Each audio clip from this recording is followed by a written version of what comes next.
800 आ जाएंगे।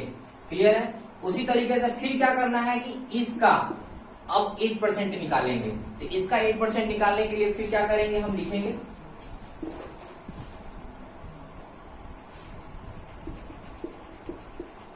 इसका 8% निकालेंगे। 0 से 0 कैंसिल हो गए, मल्टीपल करेंगे तो 8 8 64 का 4 हासिल 6, ये 6 हो जाएंगे, फिर 8 यानी 864 इसमें ऐड करेंगे। जब इसमें आप ऐड कीजिएगा तो क्या होगा 0 8 0 0 फिर 0 1 यानी 4 6 16 1 6 यानी कि 11664। उसी तरीके से फिर ये आया तो इसका भी 8% निकालेंगे। 8% निकालने के बाद इसी का 8% निकालेंगे, अब फिर इसमें क्या करेंगे ऐड कर देंगे। तो कुछ इस तरीके से हमारे पास में नंबर सीरीज बनेंगे। तो नंबर सीरीज बन गए हमारे पास में, ये हमारा एपी कहलाएगा कि नहीं कहलाएगा इसको चेक करना है। तो एपी इस कंडीशन में हमारा A1 क्या हो जाएगा, हमारा 10,000 हो जाएगा। A2 हमारे पास में क्या हो जाएंगे 10,800 हो जाएंगे। और उसी तरीके से A3 हमारे पास में क्या आ जाएगा तो 11,664 होंगे। उसी तरीके से क्रम से इसका भी 8% निकालकर इसमें ऐड कर दीजिएगा तो चौथे साल का निकल जाएगा। यानी पहले साल में इतना है, दूसरे साल में इतना और तीसरे साल में इतना। अब हम चेक करेंगे कि ये एपी है कि नहीं है। तो D1 पहले निकालेंगे। तो D1 के लिए क्या था फॉर्मूला हमारे पास में, बोलो A2 माइनस A1। सबको सारे के मुंह पर हम याद करवा के छोड़ेंगे, पक्का बोल रहे हैं। ठीक है, A2 माइनस में A1 हो जाएगा। A2 के लिए क्या होगा 10,800 माइनस में 10,000, इसका हो जाएगा आपके पास में 800। क्लियर है। पहले जो पहले साल में लगे सॉरी जो हमारा D1 निकलेगा वो हमारा 800 निकलेंगे। अब D2 निकालने के लिए क्या करेंगे A3 माइनस A2 निकालेंगे। A3 हमारे पास में 11,664 जो कि मैं गलत बोल रहा हूँ, 11,664 होंगे। ठीक है, और माइनस में 10800। ठीक है, ये भी गलत बोला ना। ठीक है, तो 10,800 इसको बोलेंगे। जब सब्ट्रैक्ट कीजिएगा आप लोग यहाँ पे सब्ट्रैक्ट कर लो, ये रहा 11,664 और यहाँ 10,800 हो गए। 4 6 यहाँ 8 हो जाएंगे, फिर ये कट गए यानी 864 आ गए ना, 864 आ गए। यानी D1 हमारे पास में 800 हुआ और D2 हमारे पास में 864 आ गए। यानी कि D1 not equal to D2, so given series is not be AP. Clear है। तो क्लियर ही होगा आई थिंक। अच्छे से समझ में आ गए होंगे तो कमेंट करके जल्दी जल्दी बताओ आप लोग। ठीक है, फटाफट हम कमेंट कीजिए आप लोग। अब हम इसको इरेज कर रहा हूं। ठीक है, इसको इरेज कर लेते हैं।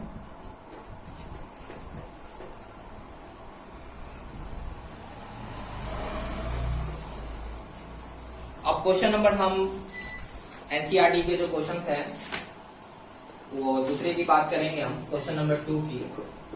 ठीक है, क्वेश्चन नंबर 2 में कह रहा है कि right first 4 terms of the AP. ठीक है, right the first 4 terms. AP का एपी है, एपी का फर्स्ट। ठीक है, यानी इसको हम A1 बोलेंगे, A2 बोलेंगे, A3 बोलेंगे और A4 बोलेंगे। ठीक है, ये फर्स्ट से लेकर 4th टर्म तक एपी का हमें निकालना है। वेन द फर्स्ट टर्म, जबकि हमारे पास में A1 जो दिया गया है वो A1 दिया गया है और कॉमन डिफरेंस दिए गए हैं। ठीक है, यानी A1 दिया गया है, कॉमन डिफरेंस दिए गए हैं। ठीक है, तो हमें फर्स्ट टर्म के फर्स्ट 4 टर्म्स निकालने हैं। तो फर्स्ट 4 टर्म्स निकालने हैं, इसका मतलब हमको एपी का A1 A2 A3 A4 बताना है। अब A1 के लिए क्या है, D1 के लिए क्या है, तो आपके बुक में है क्वेश्चन। देखिए पहले कंडीशंस में हम क्वेश्चन नंबर फर्स्ट का देखेंगे कि फर्स्ट नंबर क्वेश्चन है A बराबर में 4 और D इक्वल टू में 10 है। ठीक है, तो आपको पता होगा, अब ये स्टेटमेंट सर हमने पढ़ाया नहीं आप लोगों को। तो एपीज का जो जनरल फार्मूला होता है, जो जनरल स्टैंडर्ड फॉर्म में होते हैं, जो एपी होते हैं, उसके लिए एक छोटा सा फार्मूला है, आपके माइंड में चला जाएगा। 100% बोल रहा हूँ, घबराइएगा नहीं। ठीक है, 3-4 और ऐसे फार्मूले हैं जो आगे पढ़ने हैं। जो एसएन का फार्मूला कहलाएगा, एन का फार्मूला कहेगा नंबर्स निकालने के लिए। तो एक ही फार्मूला से आप फाइंड आउट कर सकते हैं, जब हम आपको बताएंगे सिंप्लीफाई कैसे होंगे से। ठीक है, अब उसी तरीके से जो एपी दिया गया है, एपी का जो स्टैंडर्ड फॉर्म होते हैं, जो जनरल फॉर्म्स बोलेंगे हम, वो हमारा क्या होता है, फर्स्ट टर्म वाले को हम बोलते हैं ए। ठीक है, और दूसरा जो टर्म होगा वो A प्लस में D होगा। तीसरा जो टर्म होगा A प्लस में 2D होगा तीसरा जो टर्म होगा a प्लस में 3d होगा, उसी तरीके से a प्लस में 4d, उसी तरीके से a प्लस में 5d, उसी तरीके से a प्लस में 6d, उसी तरीके से a प्लस में 7d। ये हमारा एपी का जनरल फार्मूला या जनरल स्टैंडर्ड फॉर्म है। ठीक है, अब यहाँ पे हम 4 टर्म्स निकालना है। तो पहला के लिए a1, दूसरा के लिए हमारा a प्लस में d, तीसरा के लिए a प्लस में 2d, चौथा के लिए हमारे a प्लस में 3d हो गया। अब यहाँ पे हो गए तो हम पहला टर्म के लिए है तो a1, तो पहला जो हमारा AP का जो होगा वो हमारा खुद A4 हो जाएगा। उसी तरीके से अगर दूसरा का निकालना है तो A प्लस में D, तो यहाँ पे 4 प्लस में 10, तो क्या हो जाएगा, तो इसका हो जाएगा 14। फिर उसी तरीके से A3 निकालना है तो A प्लस में 2D, तो A प्लस A कितना दिया गया है, तो 4 प्लस में 2D, ठीक ना। उसी तरीके से 4 प्लस में 20 हो जाएगा, उसी तरीके से 24 हो गया। तो दूसरा तीसरा पद के लिए 24 हो गया। चौथा पद के लिए अगर निकालने के लिए पूछे चौथा टर्म क्या होगा, तो चौथा टर्म के लिए हमारे पास में A4 बराबर में फॉर्मूला होता है, वो हमारा क्या लिखवाए यहाँ पे चौथा टर्म के लिए, तो A प्लस में 3D, तो A प्लस में 3D बोलेंगे। ठीक है, अब क्यों इसको है तो A1 तो बोलते ही है ना, ये हमारा A2 बराबर में फॉर्मूला हो जाता है, A2 बराबर में A प्लस में D, A3 बराबर में A प्लस में 2D, उसी तरीके से A4 बराबर में A प्लस में 3D। उसी तरीके से यहाँ पे वैल्यू पुट करेंगे 4 प्लस में 3 इंटू 10 यानी 34। ठीक है, अब यहाँ 34 आ गए, तो ये हमारा फर्स्ट एपी का 4 टर्म्स निकल गए बाहर। ठीक है, उसी तरीके से आगे ये क्वेश्चन सॉल्व करेंगे। ठीक है, आपको इजी रहेंगे। कौन से क्वेश्चंस हैं इसमें, A4 आपका क्लियर हो जाएगा, A इक्वल टू 4 है, क्वेश्चन नंबर 3 D का भी 3 है, निगेटिव में जाएंगे कोई प्रॉब्लम नहीं है। ठीक है, फिर सेकंड भी क्लियर हो जाएंगे। एक हाफ वाला क्वेश्चन है और एक डेसिमल का क्वेश्चन है, जो क्वेश्चन नंबर 2 का चौथा और पांचवा है। आई थिंक चौथा और पांचवा थोड़ा सा टफ है, लेकिन उतना भी टफ नहीं है। ठीक है, आप लोग अगर पढ़ रहे होंगे तो इजी ही लगेगा। ठीक है, अगर नहीं पढ़ रहे हैं तो कहते नहीं है बहुत भारी है।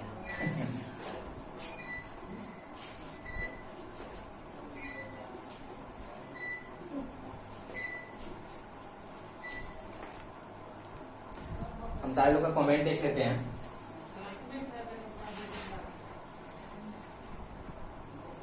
सारे लोग कमेंट करके बताएं फटाफट।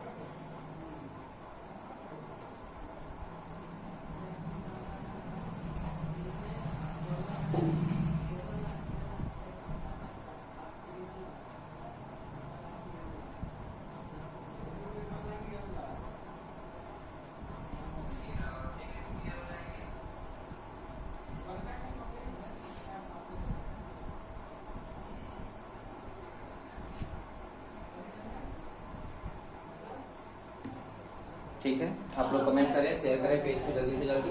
अब हम बात करते हैं क्वेश्चन नंबर 2 के चौथा नंबर की।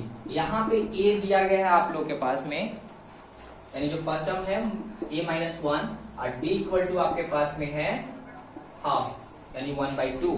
अब इस कंडीशंस में हमें AP बनाना है, यानी AP के A1, A2, A3, A4 निकालने हैं, AP के फर्स्ट से लेके 4th टर्म तक। उसके लिए हम क्या करेंगे, तो A फॉर्मूला होता है ना AP का फर्स्ट लेकर A होता है, दूसरा टर्म के लिए A प्लस D, तीसरा टर्म के लिए A प्लस में 2D, चौथा टर्म के लिए A प्लस में 3D, ये -1 हो जाएगा।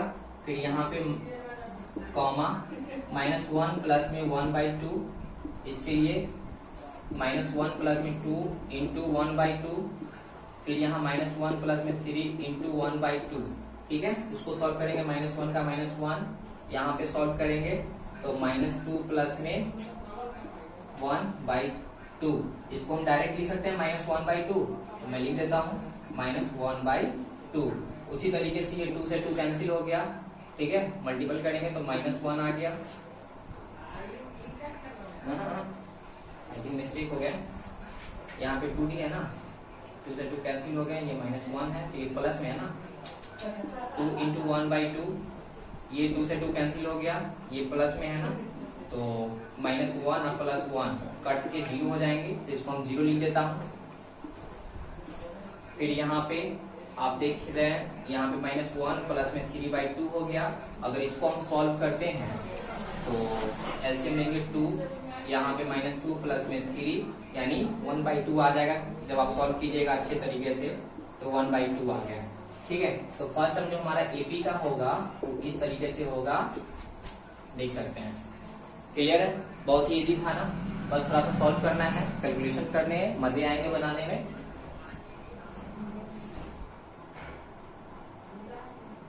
और उसी तरीके से क्वेश्चन नंबर 5 को मैं बता देता हूं।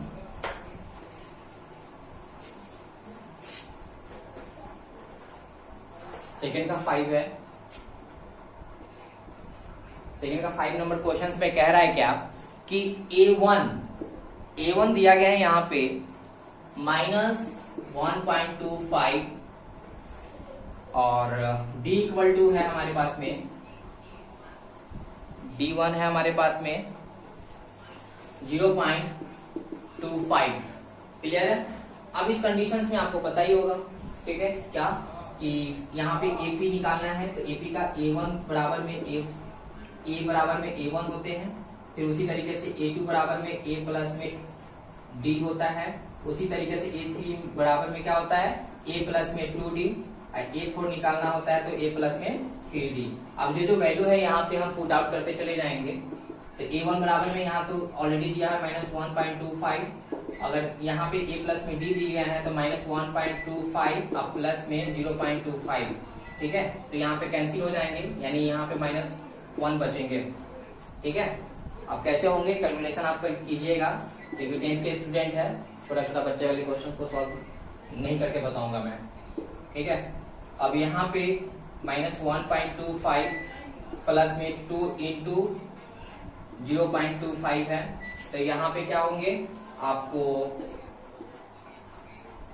-1.25 और प्लस में 0.50 हो जाएगा। तो 0. जब 50 हो जाएंगे तो 50 कैलकुलेशन करेंगे तो -0.75 हो जाएगा, ठीक है। ये हमारा सेकेंड टर्म आ गया है। उसी तरीके से इसमें निकालेंगे तो -1.25 प्लस में 3 इंटू आपके पास में 0.25 आ गया, ठीक है, 0.25 है डी का वैल्यू। तो उस कंडीशंस में यहाँ पे आ जाएंगे आपके पास -1.25 प्लस में 0.75, अगर सब्ट्रैक्ट करते हैं तो हमारे पास में -0.50 आएंगे, ठीक है। तो इस कंडीशन पे हमारे पास में कुछ इस तरीके से एपी बनेंगे। तो एपी का जो जस्ट फार्मूला, एपी का जो फर्स्ट से लेकर 4th टर्म तक का जो टर्म्स होंगे वो हमारे पास में आपको -1.25 कॉमा -1 कॉमा, फिर उसी तरीके से -0.75 कॉमा -0.50 होंगे, ठीक है। इस तरीके से हमारे पास ये सॉल्व हो गए क्वेश्चंस को, और नहीं तो आंसर आप मिलाना चाहते हैं आंसर मिला लो।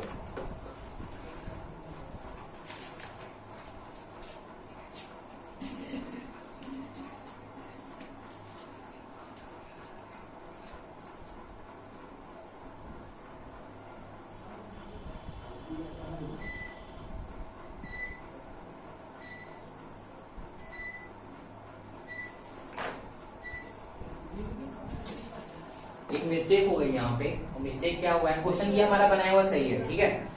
यहाँ पे क्वेश्चंस में माइनस दिए गए थे और यहाँ पे भी माइनस दिए गए थे, जो कि हमने माइनस नहीं लिया, जिसके कारण से इस डी का वैल्यू अगर 0.25 रखते हैं तो इस तरीके से आंसर आएंगे, अगर माइनस लगा देंगे तो ये आंसर नहीं आएंगे, ठीक है। तो यहाँ माइनस हमसे छूट गया, तो आप चेक कर लेना, यहाँ पे माइनस लगा के आप फिर से बना लेना, ठीक है। तो इतना आपका सही है, डिजिटल क्लियर हो गए होंगे, ठीक है। ये आप गेस क्वेश्चंस के तौर पे आप रख लो, गेस रख लो, ठीक है। तो ठीक है, उसी तरीके से 3rd नंबर का क्वेश्चन है, इसमें भी आपको गिवन एपीज दिए गए हैं, ठीक है, गिवन एपीज दिए गए हैं। 2 क्वेश्चन और है, 2 क्वेश्चन मैं बता ही देता हूँ।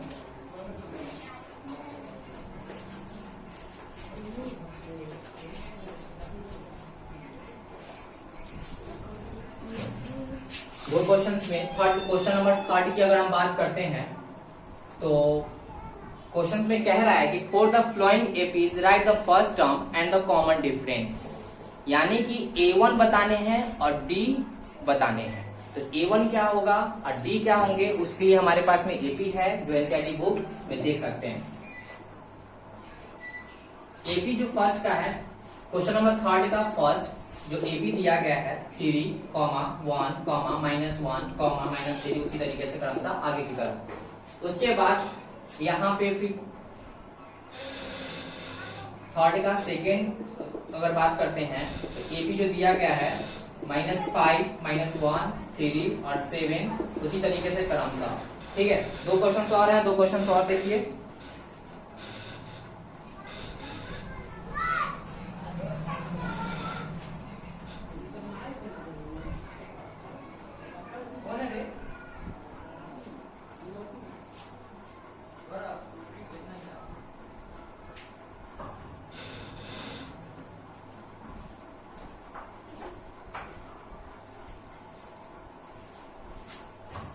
ठीक है, तो एपी दिए गए हैं।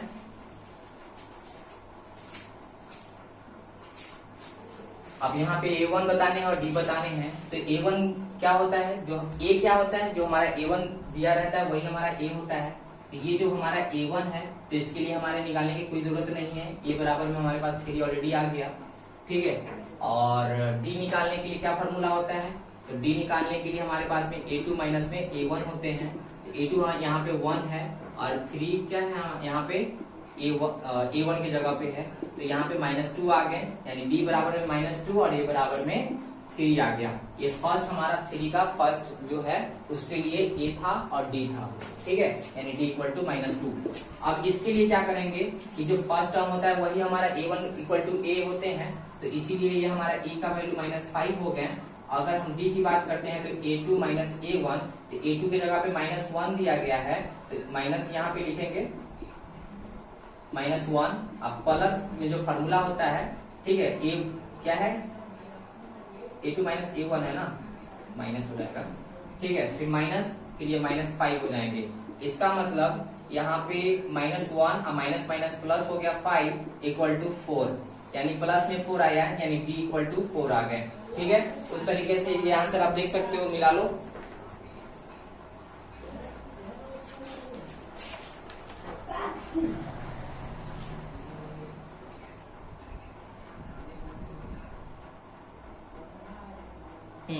क्लियर है। ठीक है, ये कंप्लीट हो गया आपका। उसी तरीके से 2 क्वेश्चन और है। 2 क्वेश्चन में तो ए ऑलरेडी आपके बुक में दिए गए हैं, जो फर्स्ट टर्म होंगे वही हमारा ए होगा, बस डी निकालना है। तो A2 माइनस A1 कर लीजिएगा आप लोग और डी निकाल सकते हैं। अब हमारे पास जो क्वेश्चन नंबर 4 है, चौथा नंबर क्वेश्चन की अगर हम बात करेंगे,